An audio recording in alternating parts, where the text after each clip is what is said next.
Alors, la sécurité des produits cosmétiques est de la responsabilité de la personne qui met le produit sur le marché. Et contrairement à ce que beaucoup de gens pensent intuitivement, c'est un système qui fonctionne extrêmement bien.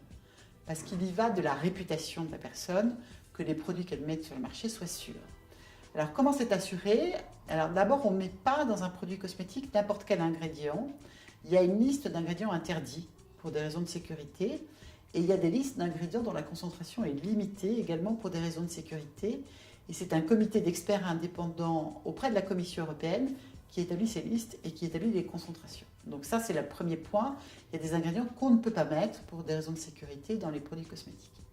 Par ailleurs, chaque produit cosmétique mis sur le marché fait l'objet de ce qu'on appelle une évaluation de la sécurité. Donc c'est une étude de la sécurité du produit qui est faite par une personne dont c'est le métier et qui vérifie que tous les ingrédients présents dans le produit sont à une concentration sûre et que l'utilisation du produit dans l'usage qui en est prévu est sûre.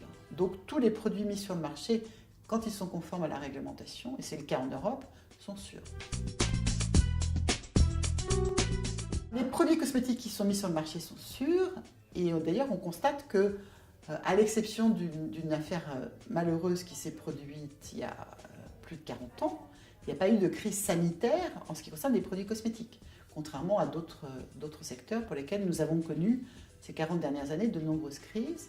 Donc en fait, ce qui s'est passé, c'est qu'il y a un peu plus de 40 ans, il y a eu une erreur dans la fabrication d'un talc qui a malheureusement conduit à la mort d'un certain nombre de bébés.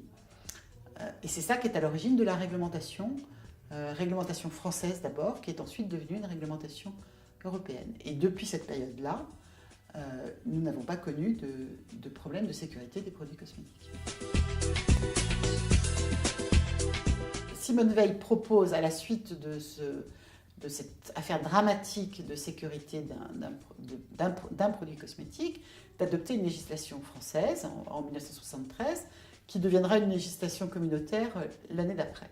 Et c'est quelque chose de révolutionnaire à l'époque. On venait de sortir de l'adoption de la directive européenne sur le médicament, qui date de 1966 et qui consacre l'autorisation de mise sur le marché.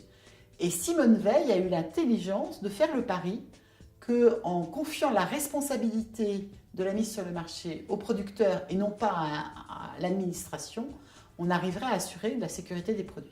Et elle a gagné, puisque depuis cette période-là, on n'a jamais connu d'accident significatif de sécurité sanitaire avec des produits cosmétiques. Alors, bien sûr, les gens, ils peuvent avoir des réactions individuelles, ils peuvent faire une réaction allergique, mais c'est une réaction individuelle, ce n'est pas un accident de sécurité sanitaire. On peut être allergique à un produit cosmétique, comme on est allergique aux cacahuètes, etc. Mais on ne connaît pas de problème de sécurité sanitaire sur les produits cosmétiques depuis cette période.